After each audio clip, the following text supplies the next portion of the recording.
pun yang dikira dirasakan kurang, silakan ditanyakan, jangan diam-diam. Karena apa? Pertanyaan yang terbaik seperti biasa, panitia sudah menyiapkan hadiah. Jadi sekali lagi yang ucapkan terima kasih kepada Bapak narasumber, juga pada umat semua yang sudah berkenan hadir hari ini. Tentu tidak lupa saya ucapkan permohonan maaf karena waktunya molor nih, waktunya molor ya, karena biasa dalam ada kesibukan ini kesibukan itu, ngatur umat, frekuensi umat, ada berbagai kegiatan. Mudah-mudahan tidak mengurangi makna ya. Waktu 2 jam kita efektifkan, semoga benar-benar bisa dicerna dan yang kurang bisa ditanyakan. Dengan mengucapkan Om Awidin Mastu, acara dan metode keempat ini yang buka dengan resmi. Om Santi Santi Santi.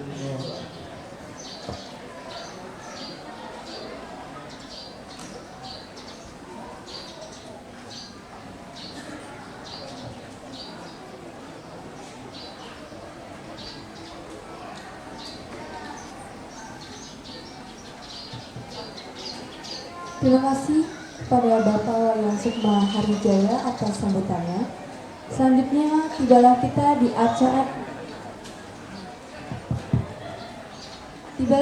acara inti pada hari ini, yaitu pemaparan Dharma Tule yang akan disampaikan oleh narasumber kita dari Pembina pada Bapak Eko Sudono,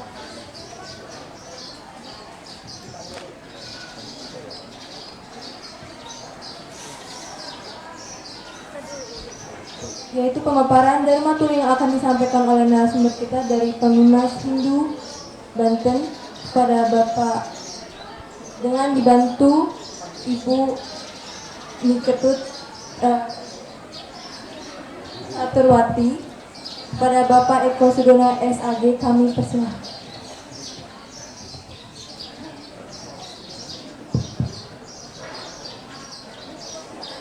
Om Swastiastu kepada yang kami sucikan, Pinandite anak istri, Ibu, kemudian Bapak Kelian Banjar, Serang, kepada Bapak Ketua PHDI Kabupaten Serang, juga mungkin ada yang Cilegon dan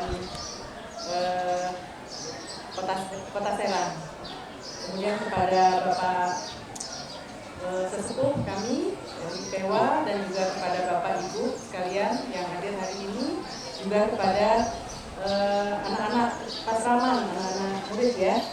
Baik, pada kesempatan siang ini kita akan melaksanakan Dharma Tule dengan judul peningkatan pemahaman dan implementasi 3 kerangka dasar agama Hindu dalam kehidupan modern yang dibawakan oleh Bapak Eko Sudono SAG. Baik, sebelumnya kita akan perkenalkan karena beliau baru tahun kemarin ya Pak Eko. Ini Bapak Eko merupakan pengganti Bapak Pemimas Sinta ya, yang kemarin kan kita sering berinteraksi dengan Bapak Sunarto. Kali ini kita semua akan dibimbing oleh beliau, Bapak Eko Sudono SAG. Ini akan kita bacakan riwayat pekerjaan beliau. Yang pertama adalah Penyuluh Agama Hindu Lampung Selatan tahun 2009-2012. Kemudian penyelenggara Hindu Kantor Kemenak Kabupaten Lampung Barat 2012 sampai 2020. Selanjutnya Kepala Seksi Kelembagaan pada bidang Bimas Hindu Kanwil Kemenak Provinsi Lampung tahun 2020-2022.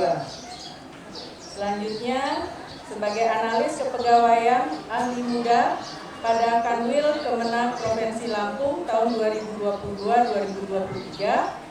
Dan terakhir sampai sekarang yaitu Pembimas Hindu Kanwil Kemenak Pro Banten 2022 sampai sekarang.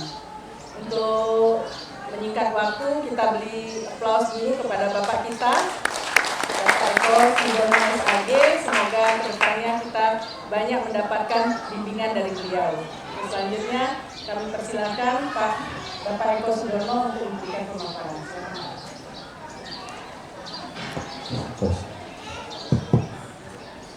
Terima kasih Ibu.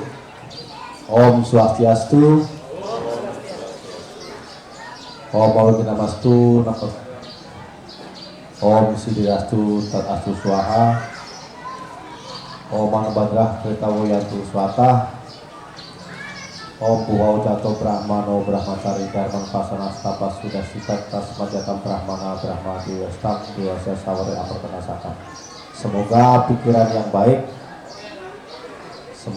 yang baik datang dari segala penjuru.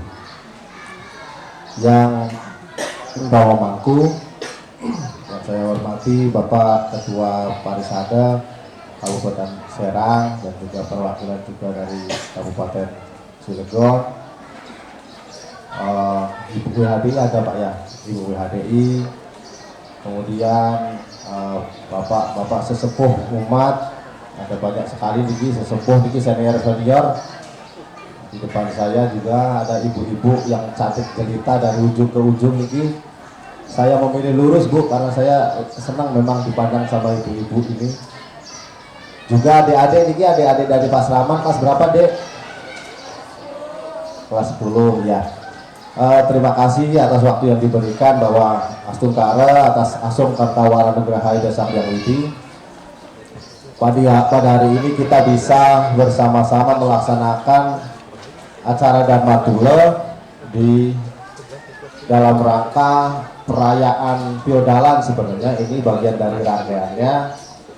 Kehormatan besar buat kami ditaulat oleh panitia untuk mengisi acara Dharma Tula begitu.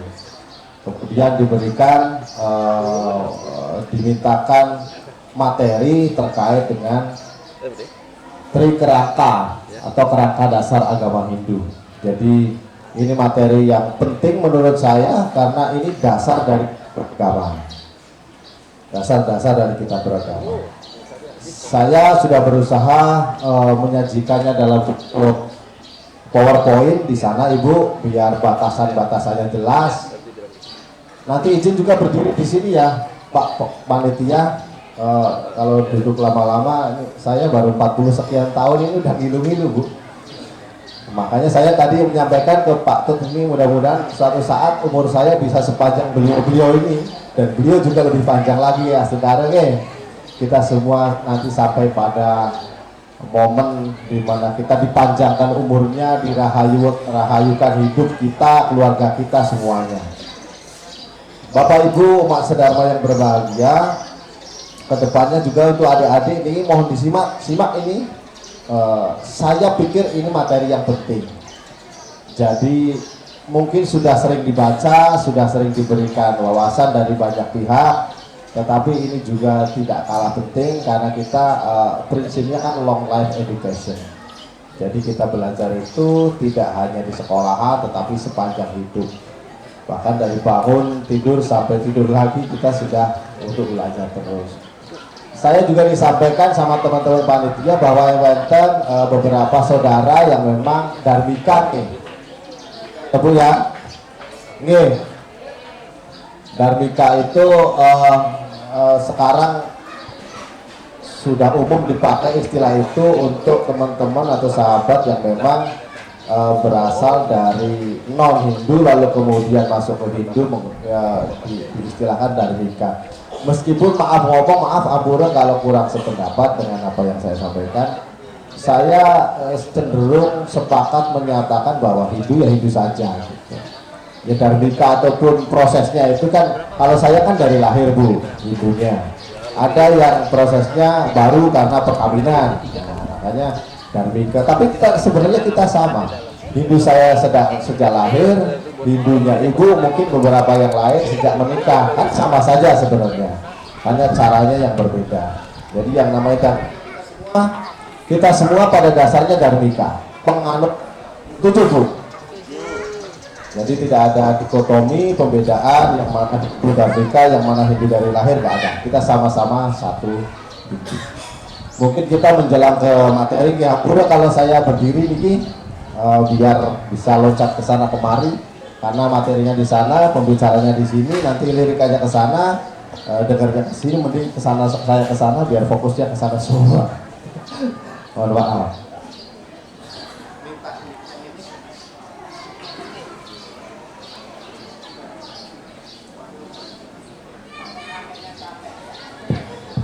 Yeah.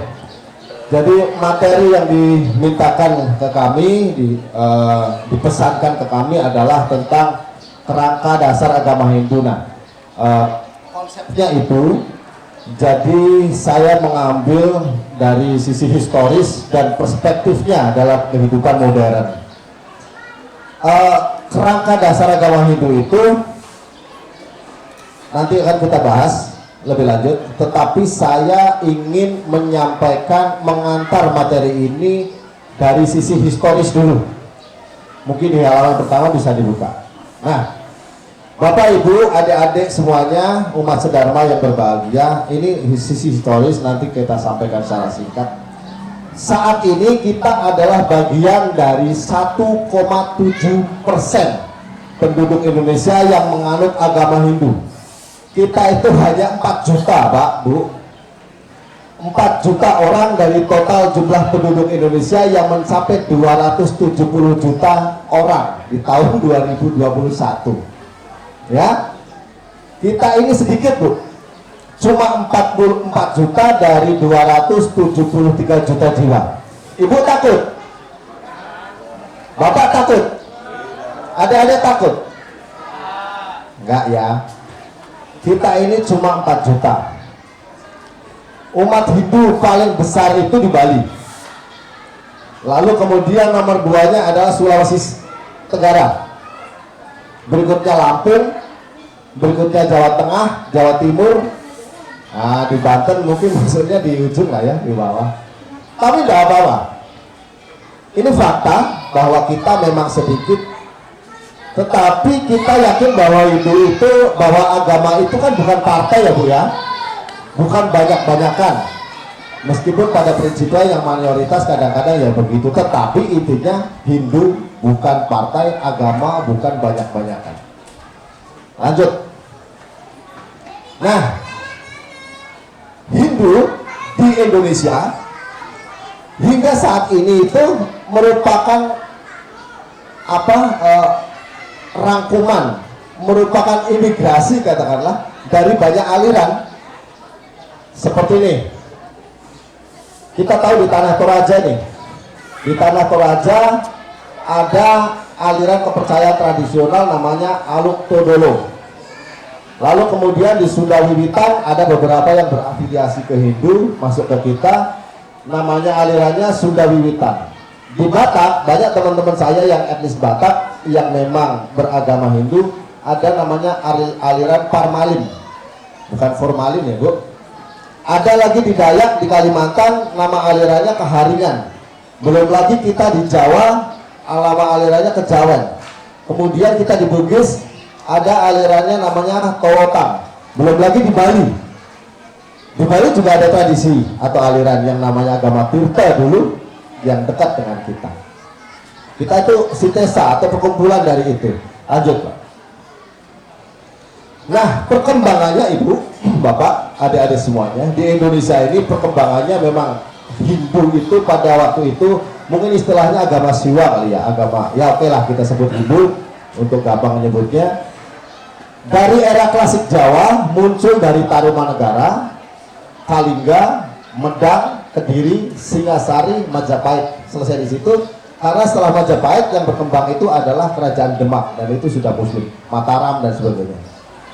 Era kuno jauh sebelumnya, dan kita sedikit literasi tentang ini, ada Salakanagara yang konon di Jawa Barat dan di Banten ini wilayah Salakanagara. Lalu kemudian itu dari tahun 130 sampai 362 Masehi, sekitar 2 abad. Lalu kemudian berkembang juga setelah itu Kutai 400 sampai 1000 Masehi.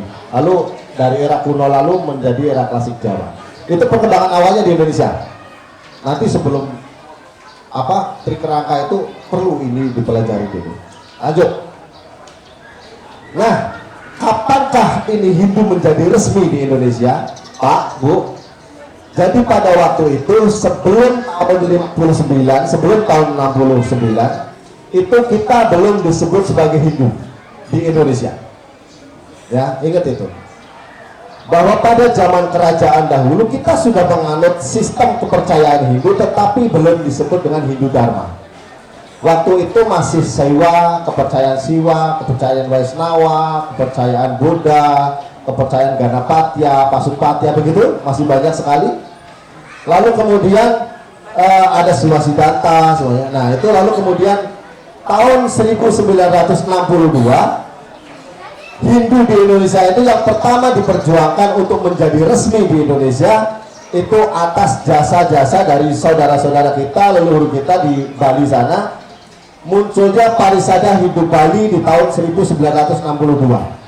Parisada Hindu Bali itu memberikan masukan kepada pemerintah bahwa agar Hindu yang ada di Bali itu, kepercayaan yang ada di Bali itu dijadikan agama resmi nasional. Ditanggapilah oleh pemerintah, lalu kemudian atas tanggapan itu maka dibentuklah Parisada Hindu Dharma Indonesia, bukan hanya Bali, di tahun 1964-an.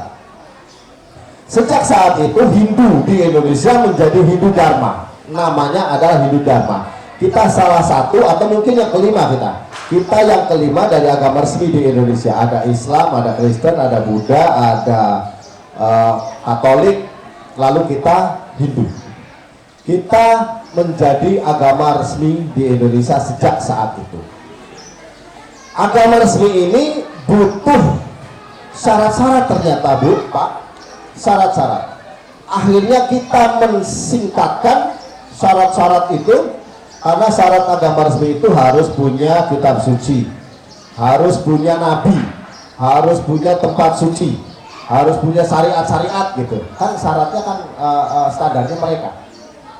Makanya sejak saat itu dirumuskan oleh leluhur-leluhur kita, sesepuh-sesepuh kita pada waktu itu, kita punya Saptarsi, itu kita anggap dalam tanda kutip sebagai nabinya. Kita punya Saptarsi, nabinya, katakanlah begitu. Lalu kemudian pura, kita punya tempat suci, kita sebut sebagai pura. Dulu namanya bukan pura, Pak, Bu. Dulu namanya kahyangan. Kahyangan itu replika dari surga sebenarnya. Makanya kalau kita ke Bali disebut ada kahyangan ini, kahyangan itu. Sebenarnya itu istilah sebenarnya dari pura. Lalu kemudian karena kahyangan disebut dianggap terlalu kompleks, maka disingkat nama itu menjadi pura. Pura itu artinya pur, yaitu benteng. Benteng itu bukan penyengker ini di benteng, bukan, Bu.